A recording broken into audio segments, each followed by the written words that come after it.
la terre de Canaan.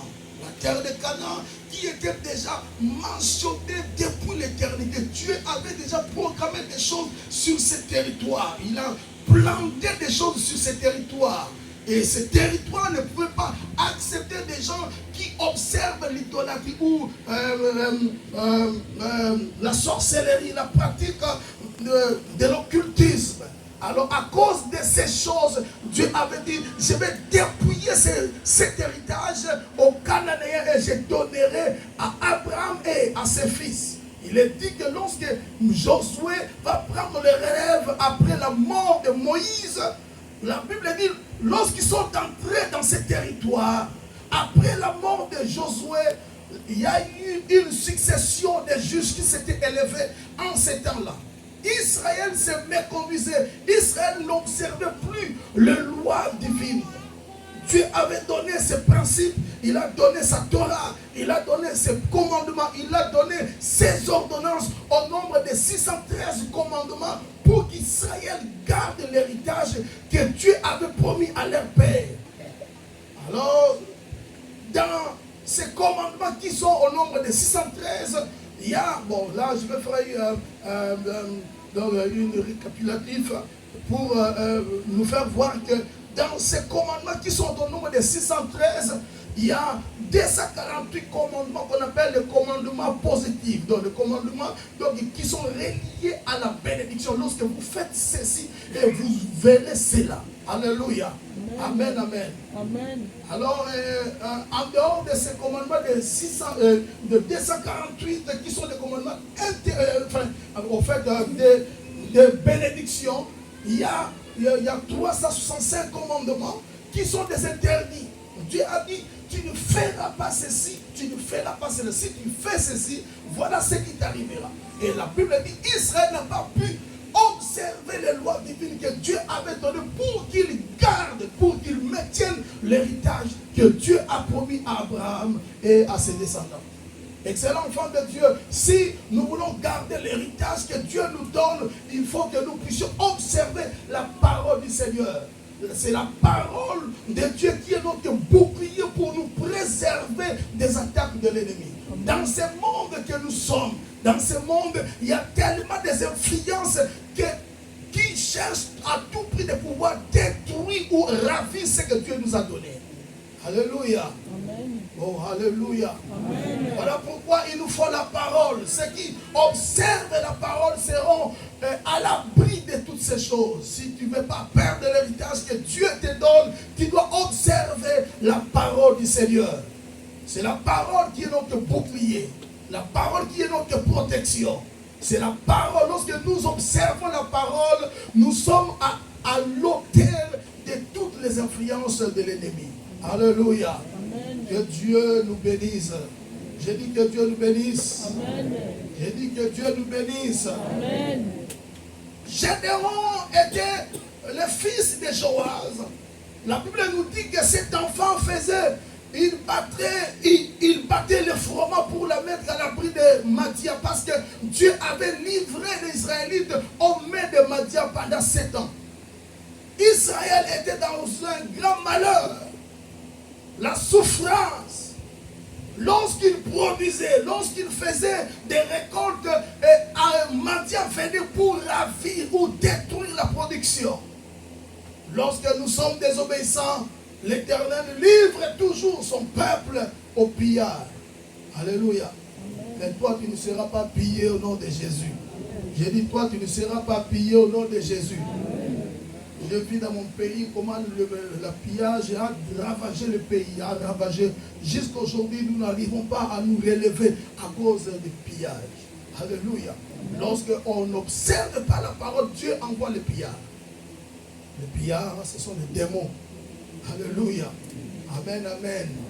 Que Dieu nous préserve de toutes ces choses. Alors Gédéon, Dieu avait déjà programmé des choses dans la vie de Gédéon. Gédéon devait exercer ces choses. Il devait accomplir une destinée. Le nom Gédéon vient de l'hébreu Gideon. Gideon veut dire un batteur. Alléluia. Amen. En fait, Gédéon avait déjà une destinée qui était enfouie en lui. Il devait l'exercer. Mais le temps était venu. Dieu devait faire sortir Israël de ce malheur. Mais Dieu regarde celui qui est disponible pour accomplir cette tâche de la délivrance. Dieu n'utilise pas tout le monde. Dieu utilise seulement ceux qui sont disponibles, ceux qui sont disposés à se voir. Alléluia. Mon père spirituel me disait, mon fils, un ministère qui est prêt à travailler dur ne manquera jamais la puissance de Dieu. Alléluia. Un ministère qui est prêt à travailler dur, à se sacrifier, ne manquera jamais la présence de Dieu. Nous sommes fatigués de vivre une vie chrétienne ordinaire. Nous sommes fatigués de vivre une vie chrétienne qui n'a pas d'impact. Qui n'a pas d'impact même dans la société. Dieu veut des Gédéons dans ces temps de la fin. Dieu cherche des Gédéons, des gens qui sont disponibles. Gédéon il travaillait pendant que Madia détruisait la production. Mais Gédéon faisait une seule chose. Son père qui était déjà vieux, Gédéon sortait la nuit pour aller battre les froment, pour la nourriture du peuple, pour la nourriture de son pays, de sa famille. À cause de cette disponibilité, donc Gédéon ne vivait pas pour lui-même, mais il vivait pour les autres. C'est ça, c'est un grand trait caractéristique d'un grand leader. Un grand leader ne vit pas pour lui-même, il vit pour les autres. Alléluia. Nous bénissons le Seigneur parce que Dieu nous a donné nos pasteurs et nous voyons que ces hommes, ce sont des hommes qui ne regardent pas eux-mêmes, mais ils regardent les autres. Alléluia. C'est ça le vrai trait caractéristique d'un grand leader. Il ne vit pas pour lui, il vit pour les autres. De même Gédéon, de même Moïse.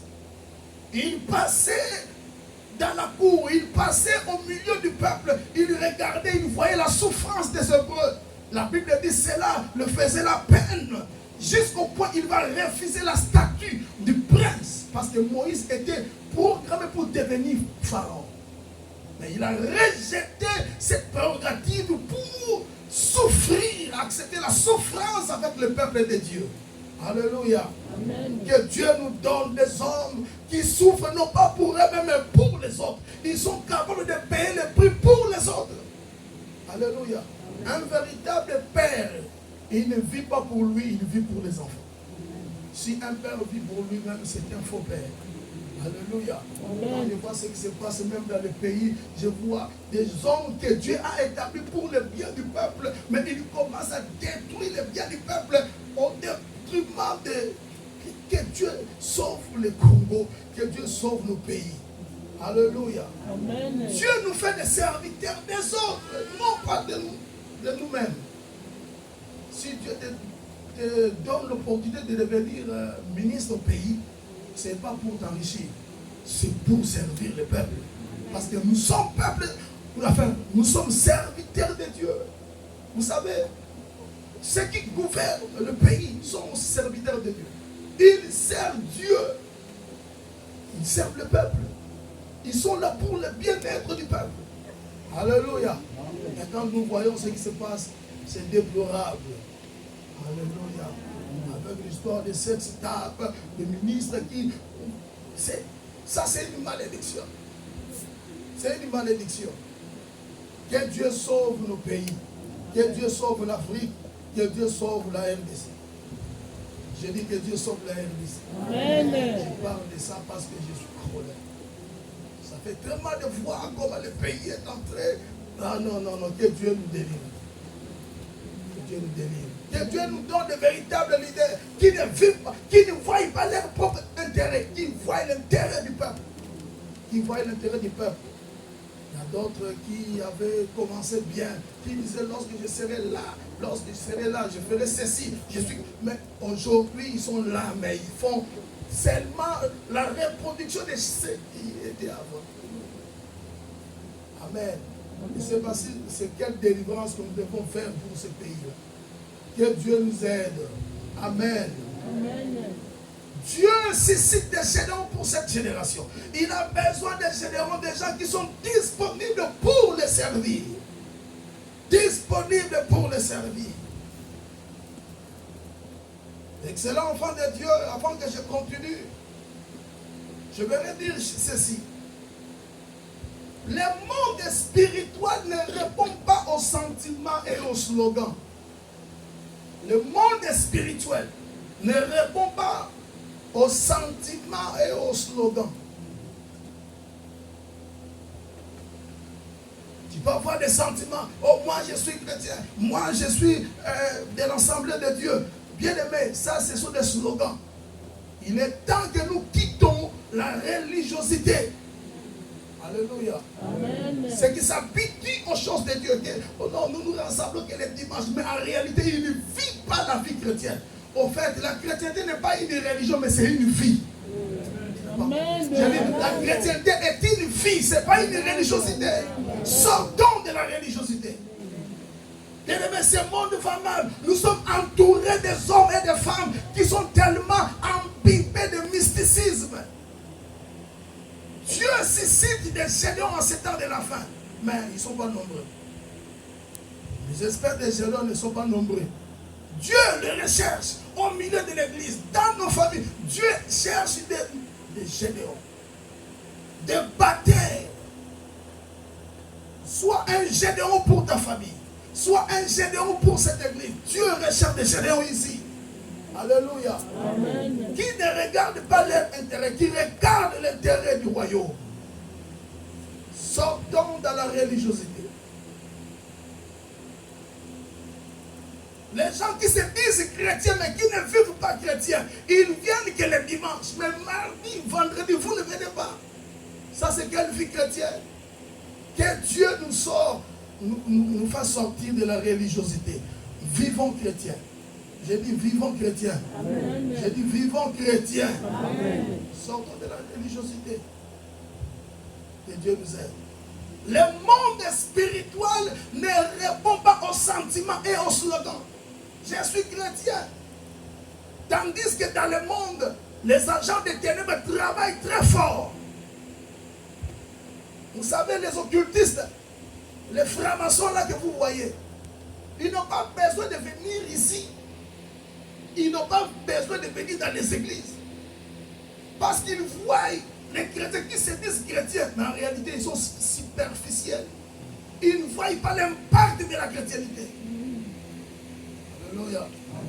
L'impact de la chrétienté dans la société, dans nos familles. Dieu recherche des hommes et des femmes qui sont des gédéons pour leur génération. J'ai dit des gédéons pour leur génération. Amen. Soit gédéons pour cette génération. Alléluia. Amen. Ma prière est que Dieu suscite des gédéons ici. Amen, amen. Amen. Le monde spirituel ne répond qu'au sacrifice. Tu n'as pas compris. Je dis, le monde spirituel obéit qu'au sacrifice, non pas au slogan et au sentiment. Oh, je suis chrétien. Oh, je suis choriste. Tu es choriste, mais superficiel. Tu es chanteur, mais superficiel. Serviteur, mais superficiel. Il n'y aura pas d'impact. Dieu recherche des gédéons qui vont impacter le monde, qui vont impacter l'église, qui vont impacter aussi la ville. Quand il y a de véritables chrétiens, la ville sera dans le réveil. Amen. Amen. Le monde spirituel obéissent au sacrifice. La religiosité, selon la définition dans le dictionnaire, la religiosité, c'est le sentiment religieux marqué par le sentiment affectif sans contenu dogmatique et ni foi véritable. Les gens qui viennent, mais en réalité, ils n'ont pas de foi. Excellent enfant de Dieu. Nous sommes enfants de Dieu reliés à Dieu par la foi. Je dis chaque fois ceci. Parler de foi et vivre la foi sont des choses différentes. Il y a des hommes qui parlent de foi quand tout va bien. Quand tu manges bien, quand tu as le compte à banque bombé. Alléluia. Amen. Tu vas t'appeler, non, je suis chrétien. C'est pas ça. On reconnaît un vrai chrétien lorsqu'il traverse la vallée de Maca. La vallée de l'ombre de la mort. Et tu es sorti vivant. Je le dis par expérience. Alléluia. Amen, amen. Amen. Nous allons lendemain ici, nous allons terminer bientôt. Que Dieu m'aide. Pour que nous terminions avant. Amen, amen. Amen. Oh, alléluia. Amen. Les mondes spirituels obéissent qu'au sacrifice. Gédéon qui était programmé pour être un héros, mais sa destinée était enfouie sous les influences maléfiques des autels de son père. L'autel de son père, Joas. C'est vrai, il a une destinée, mais il y avait quelque part quelque chose qui le retenait. Quand l'ange s'est apparu de lui, il va lui dire, Gédéon, vaillant héros, l'Éternel est avec toi. Gédéon était comme quelqu'un qui était réveillé du sommeil. Il va dire, oh, je suis vaillant moi. Je suis vaillant héros. Ah non. Amen. Dieu lui dit, l'Éternel est avec toi, Gédéon, vaillant héros. Gédéon va dire, oh non, Seigneur, si l'Éternel est avec nous, Dieu lui dit, l'Éternel est avec toi, lui dit, si l'Éternel est avec nous. Le problème de Dieu, ce n'est pas le problème de la masse. Le problème avec Dieu, c'est le problème de la particularité. L'individualité avec Dieu. Je ne viens pas à l'église pour ma femme ou pour mon mari, mais je viens pour Dieu. Je suis d'abord Dieu. Alléluia. Je ne prie pas pour que les hommes me voient. Je ne sers pas le Seigneur pour que les hommes me voient. Il y a beaucoup de gens qui recherchent des titres. Les titres ne font rien.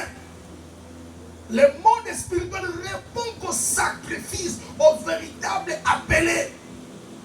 Tu dois avoir un véritable appel en toi.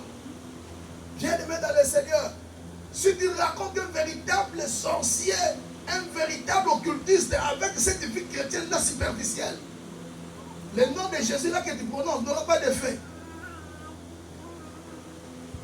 Alléluia. Amen. Il y avait des garçons, 7 garçons, le fils de Séva, dans le livre des Actes des Apôtres, chapitre, je crois, 19 ou 17 comme ça. La Bible dit, ces enfants-là, ils ont exercé la délivrance sur un démoniaque. Ils disent, nous te conjurons au nom de Jésus que Paul prêche. Au nom de Jésus que Paul prêche, sort de cet homme. Les démons ont repris la parole. Ils ont dit, voilà, l'esprit malin leur a répondu, je connais Jésus et je sais qui est Paul, mais vous, qui êtes-vous? Vous n'avez pas dit le numéro matricule spirituel. Dans ce royaume, tu dois avoir un numéro matricule. On ne peut pas t'introduire dans un royaume sans avoir le numéro. Donc il n'est pas reconnu, ils ne sont pas reconnus dans le monde spirituel. J'ai vu des gens, on est en train de les consacrer avec des longues robes, des toges, avec des chapeaux de pape. Avec des chapeaux de pape. Rien là-dedans. Si dans le monde spirituel, il n'y a rien. Alléluia. Amen. Amen, amen. Amen. La véritable consécration, ce n'est pas ici. La véritable consécration, c'est d'abord là-bas au ciel. Dieu dira à Jérémie, avant que tu sois dans le ventre de ta mère, je te connaissais et je t'avais consacré. Donc depuis l'éternité, tu as été programmé à ces choses. Même si tu fais la théologie, même si tu fais la théologie, je ne dis pas que moi, je n'ai pas fait la théologie. Moi aussi, je fais la théologie. Mais la théologie doit suivre après la foi véritable, après l'appel véritable. Alléluia. Je vous ai parlé ici, lorsque je faisais la théologie, à l'IBPF, à la brèche chez Bishop Jimileta, pendant 3 ans. Nous étions infiltrés avec quelqu'un qui était musulman. Mais il est venu faire la théologie. Il s'est camouflé parmi nous pour dire qu'il est chrétien. Ah, mais après a fait des recherches. Nous avons compris que c'était un infiltré, un musulman. Tout le monde peut faire la théologie, mais tout le monde n'a pas le fait surnaturel. Je dis, tout le monde n'a pas le fait surnaturel. Ton véritable appel, Dieu recherche des Gédéons. L'appel le recherche, ce n'est pas eux qui recherchent l'appel. Alléluia. Avec cette maladie-là, les gens aujourd'hui, ils recherchent des pères. Ils recherchent des pères. Là, c'est la question, on va débattre peut-être vendredi. Alléluia. La recherche de pères. Il y a d'autres qui sont avec nous, mais qui recherchent des pères au Nigeria. Des gens qui ne te connaissent pas, qui ne connaissent pas ton évolution, qui ne connaissent pas comment tu es appelé, comment est ton ministère. Il y a des gens qui doivent d'abord témoigner de toi, des gens qui vivent avec toi. Alléluia. Ce n'est pas un étranger qui viendra pour confirmer de ce que tu es. C'est nous qui sommes avec toi. Alléluia. Nous constatons réellement, ce frère a un appel. Mais il y a des gens qui vont adopter n'importe qui pour leur parrainer dans le ministère. Et complexer. Alléluia. Que Dieu nous sauve. Amen, amen. C'était entre guillemets. Je disais que donc Gédéon était quelqu'un que Dieu avait programmé à ces choses. Vous savez, véritable appelé n'aime pas toujours lorsque Dieu l'appelle. Prenons l'exemple même de Moïse. Il n'a pas accepté facilement parce que c'est une charge. C'est une charge. Je vais vous raconter un jour mon témoignage. C'est une charge d'être pasteur ou serviteur. C'est une charge. Donc tu as le poids de responsabilité des âmes. Ce n'est pas une mince affaire. Ce n'est pas des blagues. Alléluia. Amen. Que Dieu nous aide. Amen, amen. Amen. Gédéon va dire, ah mon Seigneur, si l'Éternel est avec nous, pourquoi toutes ces choses nous sont-elles arrivées? Où sont tous ces prodiges que nos pères nous racontent lorsqu'ils disaient que Dieu nous a fait sortir hors d'Égypte? Où est ce Dieu-là? L'Éternel va nous dire, mais je serai avec toi. Parce que tu te retires, mais moi je serai avec toi. Va avec la force que tu as. Gédéon ne voyait pas la force qu'il avait en lui. Il ne croyait pas qu'il avait quelque chose en lui. Dieu lui dit, va avec cette force que tu as et délivre Israël. Va avec la force que tu as. Dis à celui qui est à tes côtés, tu as quelque chose de Dieu. Tu as quelque chose de Dieu.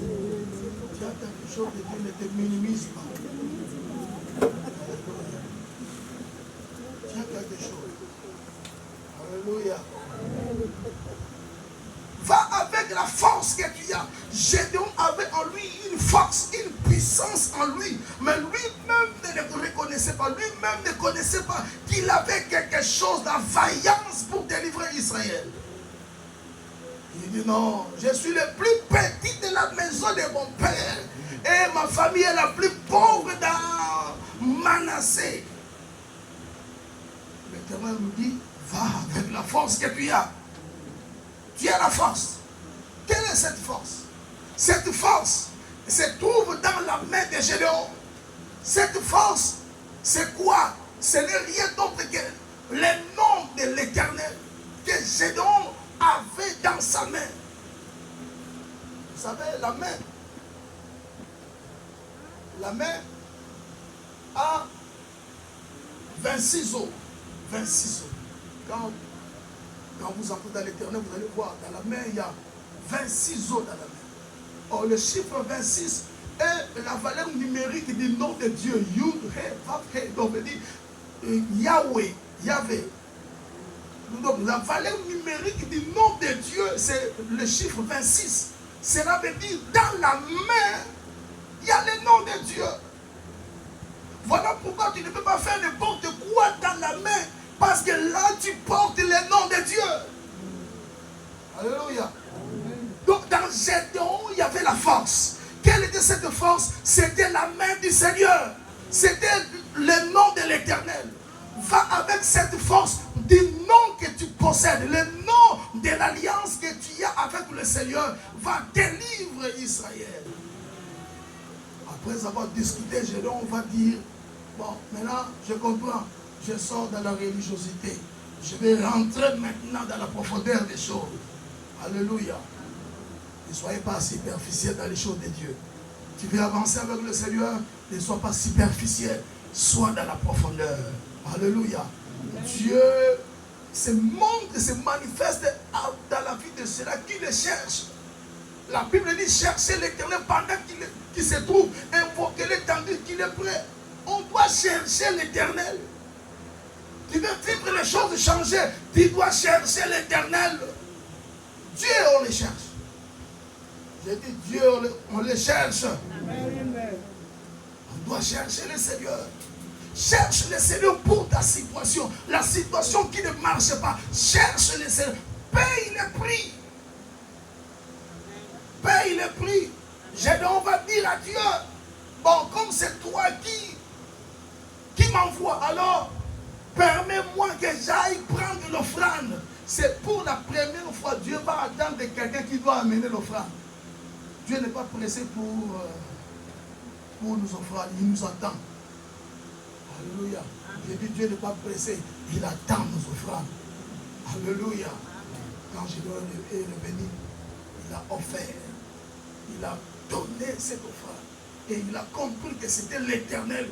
Il va dire que je vis l'Éternel, je suis malheureux, donc je mourrai. L'Éternel lui dit, n'aie pas peur, Shalom Aleichem, de dire que la paix soit avec toi. Que la paix soit avec toi. Je fais une alliance avec toi, Gédéon. Alors n'aie pas peur, tu ne mourras pas. C'est le problème de l'alliance. La vie chrétienne est un problème de l'alliance. Vous savez bien aimé, la qualité de ta vie chrétienne révèle ton alliance avec Dieu. Tu n'as pas compris. J'ai dit, la qualité de ta vie chrétienne révèle ton alliance que tu as avec Dieu. La Bible dit, ceux qui serviront, donc ceux qui connaissent le Seigneur, les serviront avec fermeté. Donc cela veut dire, ceux qui sont en alliance avec le Seigneur, les servira avec fermeté. Même si dans la pauvreté, il nous servira l'Éternel. Les mondes spirituels obéissent qu'au sacrifice. Sans le sacrifice, il n'y a pas de progrès. Sans le sacrifice, il n'y a pas de grandes choses. Nous voulons aller loin. Il faut que nous soyons des hommes de sacrifice. Apprenons à bâtir des hôtels. L'hôtel, ce n'est pas comme dans l'Ancien Testament. Nous qui sommes dans le Nouveau Testament, nous avons une autre manière de bâtir l'hôtel. Alléluia. Amen, amen. Amen. La vie chrétienne évolue ou marche avec des sacrifices. Les gens du monde, les satanistes, ils font tellement de grands sacrifices. Ne vous trompez pas. Ils font des sacrifices pour avancer. En fait, on ne peut pas aller loin dans la vie si on n'a pas cette habitude de se sacrifier, même pour avoir une vie meilleure. Si on ne se donne pas dans les études, un enfant, s'il ne se donne pas aux études, il ne va pas réussir.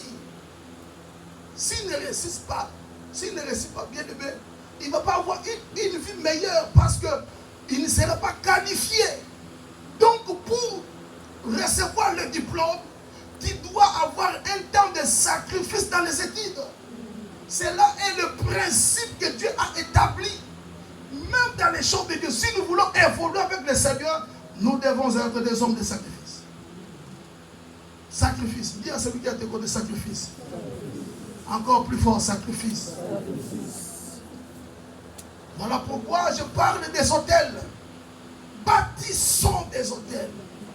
L'hôtel, en hébreu, c'est le mot misbéa. Misbéa. Misbéa veut dire en français le lieu élevé. Alléluia. Misbéa veut dire le lieu élevé. Donc l'hôtel est un lieu élevé. Pourquoi c'est un lieu élevé? C'est l'endroit où Dieu descend et c'est l'endroit où l'homme monte. Je reprends encore. Je dis, l'autel, c'est un lieu élevé où Dieu descend, où l'homme monte. À chaque fois que tu établis l'autel, tu donnes le sacrifice, tu montes dans le spirituel. Parce que c'est le spirituel qui gère le monde physique. Tu n'as pas compris. J'ai dit, c'est le spirituel qui gère le monde physique. Si nous voulons avancer dans ce monde, il faut que nous soyons des hommes spirituels. Des hommes spirituels. Ce monde est rempli tellement d'énergie négative. Tu ne peux pas avancer, évoluer dans ce monde si tu n'es pas un homme de sacrifice. Soyons des hommes et des femmes de sacrifice. Parce que dans les sacrifices, nous montons vers Dieu pour la rencontre du divin. Sacrifice.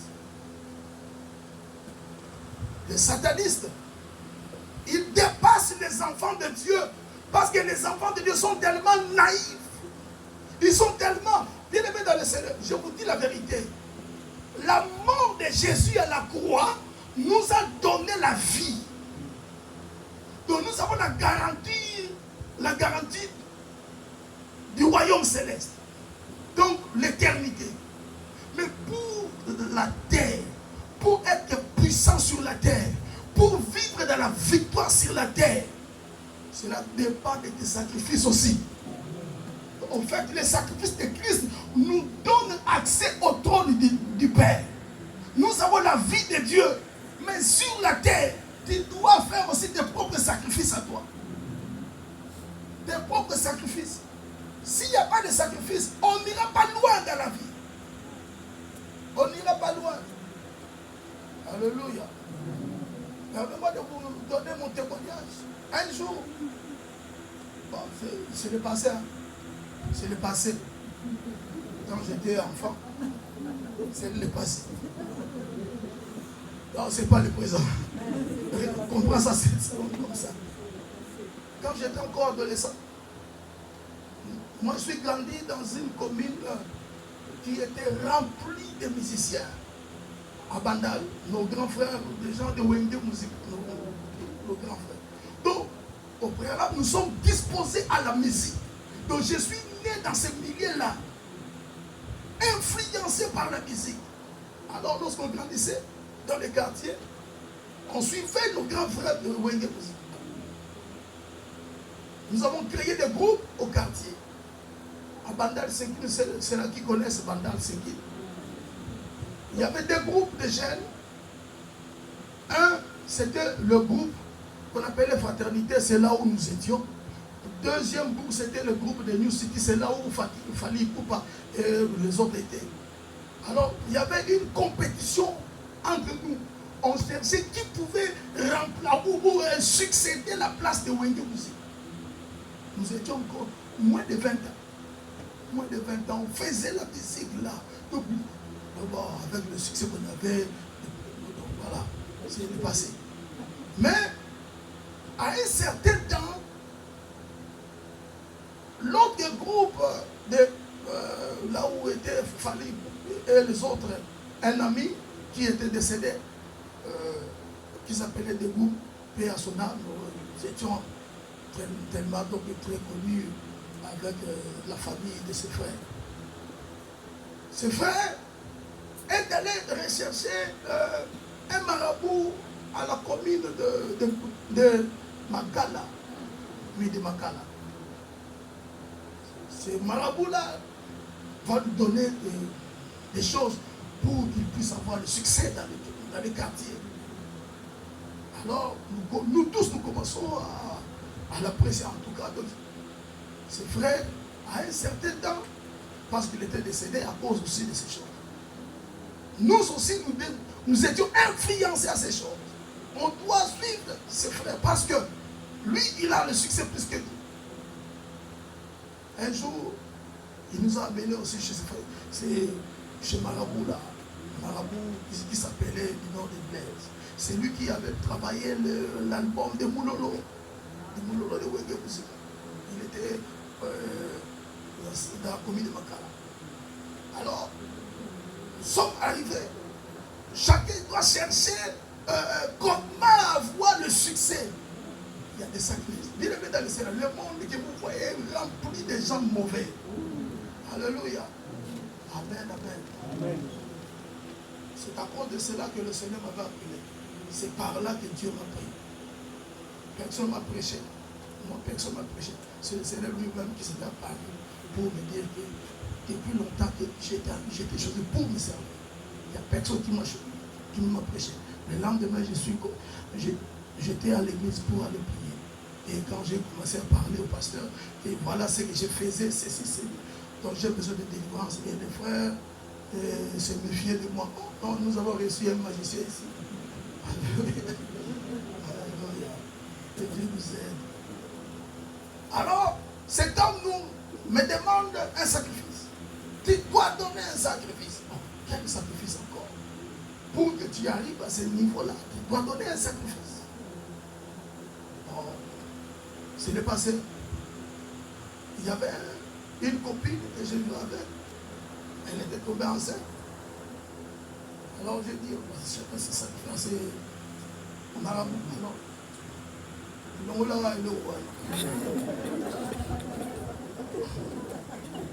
donc cela veut dire enlève ici. Donc il prend le sacrifice. Il m'a donné 3 jours. Il va aller faire ses histoires parce que dans les temples on n'entre pas avec les habits. On n'entre ni là-bas. Ni là-bas. Pour entrer dans les temples, tu dois. Donc il y avait une vestiaire, tu dois te déshabiller et tu rentres là-bas. Il y avait un rideau rouge avant d'entrer. Alléluia. J'entendais comment les démons parlaient à travers de cet homme-là. Il parle, j'étais là. J'ai conversé avec ces démons. Moi j'étais ce qui est Seigneur. Bien-aimé dans le Seigneur. Tout en étant ignorant, petit que j'étais, il me dit, mais j'ai travaillé pour récupérer la grossesse, mais ça n'a pas pu. Oh, ça n'a pas pu comment? Nous connaissons que toi, tu es grand-maître, parce qu'on l'appelait grand-maître. Mais toi, tu es grand-maître. Mais comment ça n'a pas marché? Oh non, ça n'a pas marché. Oh, mais comment toi, tu es grand-maître? Mais comment ça ne peut pas marcher? Parce que j'étais tellement sûr, parce qu'il a travaillé pour beaucoup, donc moi aussi, il doit travailler pour que j'arrive à ce stade-là. Alléluia. Il y a quelque chose qui m'a parlé et qui m'a bouleversé jusqu'aujourd'hui. Il a dit ceci. Si Dieu me permet, rien ne peut se faire. Amen. Si Dieu le permet, si Dieu ne permet pas, rien ne peut se faire. Je dis, bon, donc Dieu est plus que toi. Je lui pose la question. Tout en étant petit, ignorant, donc Dieu est plus que toi. Oh non. Mais s'il ne permet pas, rien ne peut se faire. Vous savez, je suis sorti de là, le pied nu. Je suis rentré depuis Makala jusqu'à Bandal, pied nu. Donc si Dieu ne permet, rien ne peut se passer. Donc toi tu es grand-maître, on t'appelle grand-maître, mais il y a quelqu'un qui est plus que toi. Alors je t'abandonne. Je suis sorti de là, je rentre dans la maison, je regarde ma mère était en train de prier. Ma première intercesseur, c'est ma mère. Elle ne savait pas que la vie dont je menais dehors. Ma mère ne cessait pas de prier. Voilà pourquoi, maman, priez pour vos enfants. Amen. Vous devez prier pour vos enfants. Bien aimé dans le Seigneur, la prière est une sémence. Tôt ou tard, ça va produire. Alléluia. Je suis rentré dans ma chambre. Là, je dors. Pendant que je dormais, la nuit, c'est alors que j'ai vu le Seigneur. J'ai vu la vision du Seigneur. Le Seigneur me prend dans la main. Il me fait monter sur une haute montagne. J'étais tout tremblant. Oh, mais c'est quoi? Il dit, viens, je te fais voir. Il me montre sur une très haute montagne. Je regarde le monde, je ne vois aucune lumière dans le monde. Aucune lumière, tout noir. Il me dit, regarde, si je te laisse là, tu vas mourir. Je t'ai choisi pour que tu me serves. Le matin, je me suis sursauté dans mon sommeil. J'ai entendu un autre ami qu'on était avec lui là-bas. Il va m'appeler. Regardez, où est-ce que tu es? Oh, mais je dormais, c'était déjà 6 heures du matin, c'était un dimanche. Oh non, bon, prépare-toi, on va aller à l'église. Oh, à l'église. Oh, avec ce que je viens de voir là, la nuit, bon, quand même, je vais m'arranger. Bon, attends-moi, je me prépare, je prends le petit déjeuner. C'est alors, à ce moment-là, j'ai donné la vie à Jésus-Christ. Bien-aimé dans le Seigneur, le monde est rempli des hommes méchants. Il faut que nous soyons des hommes de sacrifice. Pour que tu montes, tu dois être un homme de sacrifice. Alléluia. J'ai dit sacrifice. J'ai dit encore sacrifice. Amen. Qui m'a dit amen. Amen. Oh, donnez-moi un amen bien. Amen. Donnez-moi un amen bien. Amen. Donc, pour que nous puissions évoluer dans la vie, il faut bâtir l'autel. L'autel, c'est l'endroit où nous donnons les sacrifices à Dieu. Nous avons un autre autel qui est supérieur aux autels des agents des ténèbres. Un jour, j'ai sillonné la ville de Toulouse quand nous sommes venus avec ma femme. Nous avons commencé à sillonner. J'ai découvert plusieurs hôtels dans cette ville. Plusieurs hôtels maléfiques dans cette ville. Quand vous rentrez là où il y a des carrefours, il y a toujours l'hôtel. Il y a toujours l'hôtel maléfique. Donc, ces hôtels-là sont là pour permettre au monde spirituel d'avoir accès dans le monde naturel. Voilà pourquoi, étant qu'enfants de Dieu, nous devons aussi avoir une vie de sacrifice, une vie de bâtir les hôtels pour permettre que le monde spirituel puisse avoir accès dans le monde naturel. Si ils ont des hôtels, nous avons un hôtel qui est supérieur de tous les hôtels. C'est la croix de Jésus-Christ. Je dis, c'est la croix de Jésus-Christ. Alléluia. Amen. La croix de Christ est le véritable hôtel pour nous. C'est par là. Vous savez, quand Dieu voulait sauver l'homme, la Bible dit qu'il n'y a personne dans le ciel qui était digne, ni sur la terre, parce qu'un ange ne pouvait pas sauver l'homme. Seulement Dieu qui pouvait sauver l'homme, parce que l'homme est créé à l'image de Dieu. Et Dieu lui-même, la parole incarnée, s'est fait chair dans la chair pour venir à la croix afin de mourir pour toi, pour ta raison. Donc il est allé bâtir l'hôtel le plus supérieur de tous les hôtels qui existent dans l'univers, pour permettre qu'il y ait l'accès du spirituel dans le naturel. Alléluia. C'est dans la croix que nous avons la place devant le Seigneur.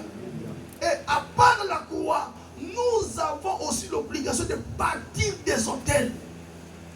Toute vie que tu fais, c'est un hôtel. C'est un hôtel plutôt. Alléluia. Vous savez, la prière est un hôtel aussi. La vie que tu mènes est un hôtel. Si tu veux être élevé, tu dois être un homme des hôtels. Dis après moi hôtel. Dis encore hôtel. Je dois terminer par là. Alléluia. Dis amen. Je vais donner rapidement comment bâtir l'hôtel dans le Nouveau Testament. Romains chapitre 12, verset 1er. Rapidement qu'on nous balance. Romains chapitre 12, verset 1er. Comment bâtir l'hôtel dans le Nouveau Testament. Romains chapitre 12, verset 1er qu'on nous balance rapidement. S'il vous plaît. Romains 12, verset 1er.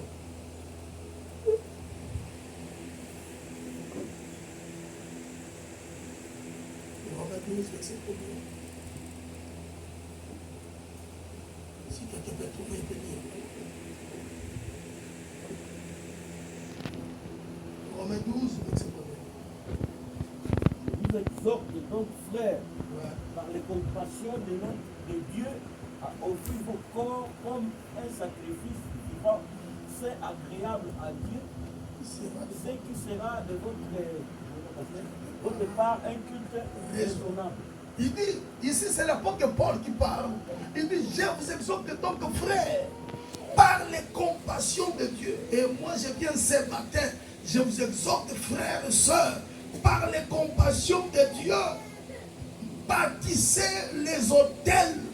Quels sont ces hôtels? C'est nos corps qui sont devenus des hôtels. Alléluia. Par par les compassions de Dieu, à offrir vos corps comme un sacrifice vivant. Un sacrifice vivant, saint, agréable à Dieu, qui sera dévoté par un culte. Donc le culte ne se fait pas seulement ici, le culte se fait chaque jour. Quand je dors, c'est un culte. Quand je mange, c'est un culte. Quand je parle avec le frère, c'est un culte. Quand je partage la parole, c'est un culte. Donc le culte, ça se fait tous les jours, en moi et sur moi. Ce n'est pas seulement à l'église, mais je suis tout un culte ambulant. Il n'a pas compris. Je dis, je suis un culte ambulant. Amen. Quand tu marches, tu adores Dieu dans ton esprit. Vous savez comment garder la sanctification? Comment garder la sanctification? Même si tu es au boulot, tu peux garder la sanctification. Ton esprit est toujours en prière. Je vais vous montrer un jour ici comment maintenir la présence du Seigneur.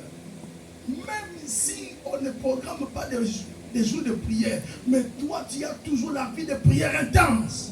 Pourquoi? Parce qu'il y a une manière de maintenir la présence de Dieu. Offrez vos corps comme des sacrifices vivants. Offrez vos corps. Vos corps sont des temples. L'apôtre Paul le dit dans 1 Corinthiens chapitre 3 verset 16. Mais savez-vous pas que vous êtes les temples de Dieu et que l'Esprit de Dieu habite en vous? Dans un temple, il y a 3 activités. La première, c'est d'abord la prière. Deuxième, c'est le sacrifice. Troisième, c'est la proclamation de la parole de Dieu. Donc, il faut apprendre à proclamer la parole de Dieu dans ta vie. Proclame la parole dans la prière. Proclame la parole. Prier et donner des sacrifices. Alléluia. Amen. Amen, amen. Amen. Là, c'était donc la première manière comment bâtir l'autel. Nous devons offrir nos corps comme des sacrifices vivants. Sacrifions nos corps. Dans le jeûne et prière, il n'y a pas de l'ascension s'il n'y a pas de sacrifice. J'ai dit, il n'y a pas de l'ascension spirituelle s'il n'y a pas des autels ou sacrifices. On doit se sacrifier. Alléluia. Amen. J'ai dit, on doit se sacrifier. Nous sommes des temples ambulants. Quand tu marches, c'est tout un temps. Oh, quelqu'un comprend ici? Amen. J'ai dit, tu es un temple ambulant. Vous savez, il y a des gens, lorsque vous les recevez, vous sentez des énergies tellement dans leur vie. Alléluia. Vous savez, il y a aussi d'autres maisons. Quand vous entrez, vous sentez des énergies négatives. Alléluia. Amen, amen. Mais il y a des hommes autels. Lorsque vous les recevez, vous sentez la présence de Dieu. Quand vous êtes invité quelque part et que tout le monde commence à vous haïr, bien aimé dans le Seigneur, cela veut dire que vous les dérangez dans le monde spirituel. J'ai dit, vous les dérangez dans le monde spirituel. Si ta vie spirituelle est paisible, chaque jour paisiblement, bien aimé, cela veut dire que tu marches avec le diable. Ceux qui sont avec Dieu dérangent le monde des ténèbres. J'ai dit, ils dérangent le monde des ténèbres. Amen. Tu dois déranger le monde des ténèbres par la vie de sacrifice. J'ai vu un pasteur qui négligeait cette vie de sacrifice et de prière, qui négligeait cette idéologie de bâtir des hôtels. Je l'ai vu, on a envoyé des flèches de la sorcellerie en plein culte. Il est tombé malade jusqu'à ce qu'il est allé mourir. On ne blague pas avec les choses spirituelles. Amen. C'est pas pour rien le Seigneur Jésus a dit cette sorte de démons ne sont que par des jeûnes et prières. Cela veut dire des sacrifices. Il y a un niveau et niveau. Oh, alléluia. J'ai dit il y a niveau et niveau. Il faut que dans le monde spirituel que tu pèses. Si tu ne pèses pas dans le monde spirituel, physiquement on va t'emballer. Alléluia. J'ai dit, mais toi, tu ne seras pas emballé au nom de Jésus. J'ai dit, tu ne seras pas emballé au nom de Jésus. Comment bâtir l'autel? Deuxième, pour aller terminer, donnez-moi 2 minutes, je vais terminer. Tout acte que nous posons qui participe à rehausser à l'œuvre salvatrice de Christ deviennent l'autel dans le monde spirituel. Quelqu'un n'a pas compris. Je réponds encore. Tout acte que nous posons,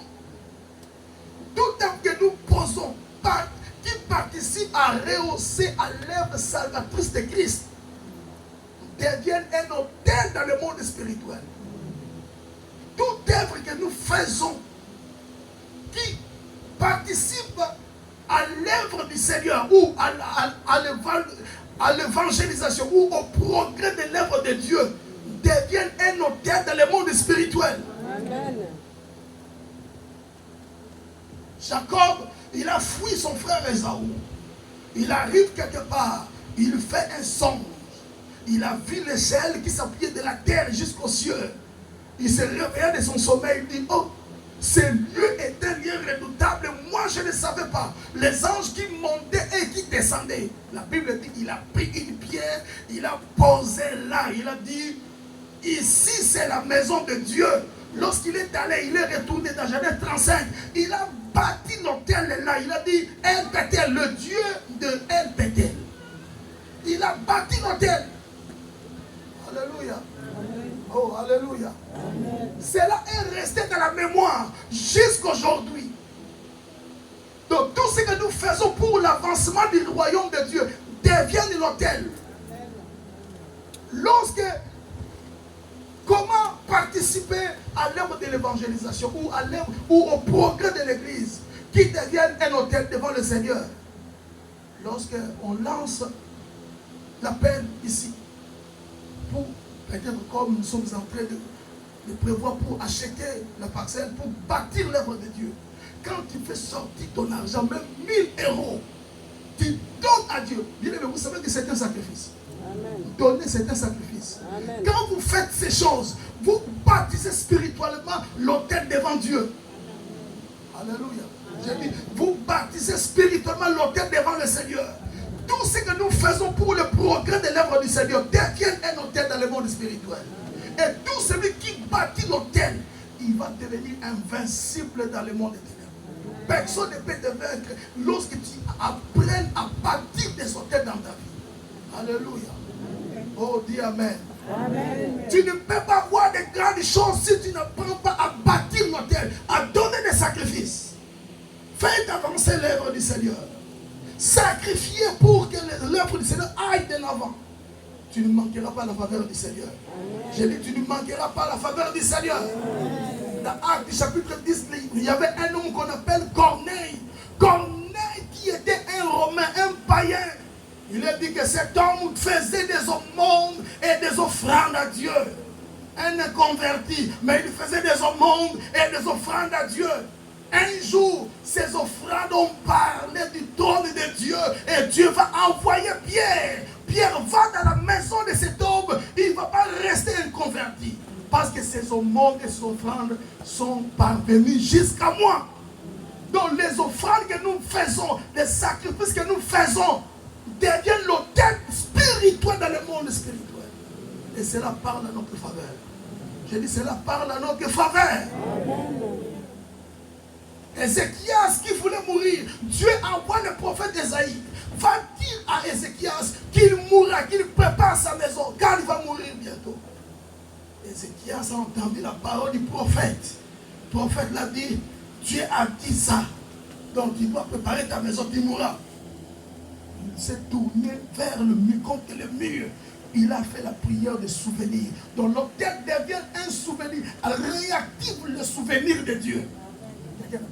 J'ai dit l'autel réactive le souvenir de Dieu. Amen. Alléluia. Ézéchias a dit, Seigneur, souviens-toi de moi. J'ai marché devant toi avec intégrité de cœur. J'ai fait ce qui est bien à tes yeux. Qu'est-ce que Ézéchias avait fait? Il avait restauré l'autel de Dieu dans les temples. Il avait restauré le culte de Dieu dans les temples. Parce que ses prédécesseurs avaient introduit l'idolâtrie. Mais Ézéchias a détruit toute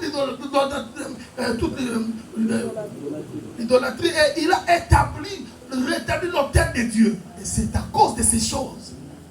Je dis bien, c'est à cause de ces choses. Il a dit, souviens-toi. Dieu peut tout oublier, mais il ne peut pas oublier le bienfait que nous faisons. J'ai dit, Dieu peut tout oublier, mais il ne peut pas oublier le bienfait que nous faisons. Toi, tu cherches le mariage. Bien-aimé dans le Seigneur, va même dans le mariage des autres, donne des sacrifices. La même faveur reviendra sur toi. J'ai dit la même faveur reviendra sur toi. Les sacrifices parlent devant Dieu. Soyons des hommes qui bâtissent des hôtels. Tu ne peux pas évoluer sans les sacrifices. Tu as un combat, tu as un problème, fais un sacrifice, tu verras. J'ai dit fais un sacrifice, tu verras. Lorsque nous bâtissons les hôtels, lorsque nous participons à l'avancement de l'œuvre du Seigneur, Dieu se souvient toujours. Ézéchias, Dieu a dit à Isaïe, retourne, va dire à Ézéchias qu'il est mort. C'est la toute première fois que j'ai vu Dieu a changé la prophétie. La prophétie ne rate jamais. Surtout la prophétie d'un homme comme Ésaïe, un grand prophète, un prophète messianique, qui a parlé de prophétie concernant Christ. Mais ce jour-là, la prophétie a tapé à côté. Ce n'était pas une fausse prophétie, c'était une vraie prophétie, mais Dieu a changé. Bien aimé, les sacrifices peuvent changer la prophétie. Même si tu n'étais pas programmé à ces choses, mais les sacrifices peuvent te rendre capable de posséder des choses auxquelles naturellement tu n'as pas été qualifié. J'ai dit des choses que tu vas posséder, tu n'as pas été qualifié naturellement. Dieu te les donnera à cause du sacrifice. Les sacrifices ouvrent la porte du monde spirituel vers le monde naturel. Amen. Tu veux faire intervenir la main du Seigneur, sois un homme de sacrifice. J'ai dit, sois un homme de sacrifice. Amen. J'ai vu tellement beaucoup de témoignages durant mon ministère.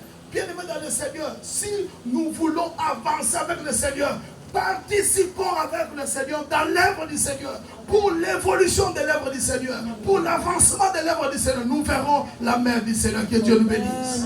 Nous acclamons le Seigneur. Dieu nous bénisse. Lèvons-nous, nous prions, nous bénissons le Seigneur pour ce message. Dis Seigneur, merci pour ce message. Merci de m'avoir parlé ce matin. Seigneur, fais de moi un homme de sacrifice. Un homme qui sait bâtir l'autel. Dis Seigneur, aide-moi que je sache comment bâtir l'autel. Je suis un autel.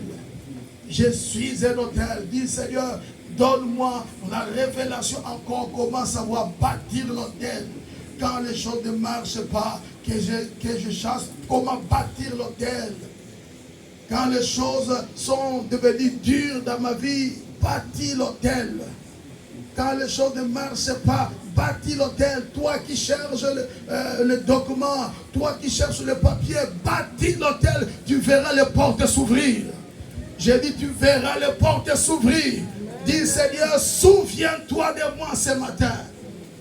Dis Seigneur, souviens-toi de moi. Si tu avais déjà bâti l'autel, tu as donné un sacrifice. Dis Seigneur, souviens-toi de ce que j'ai fait pour toi. De ce que j'ai fait pour le royaume. Souviens-toi de moi. L'autel réactive les souvenirs de Dieu. Prie le Seigneur. Alléluia.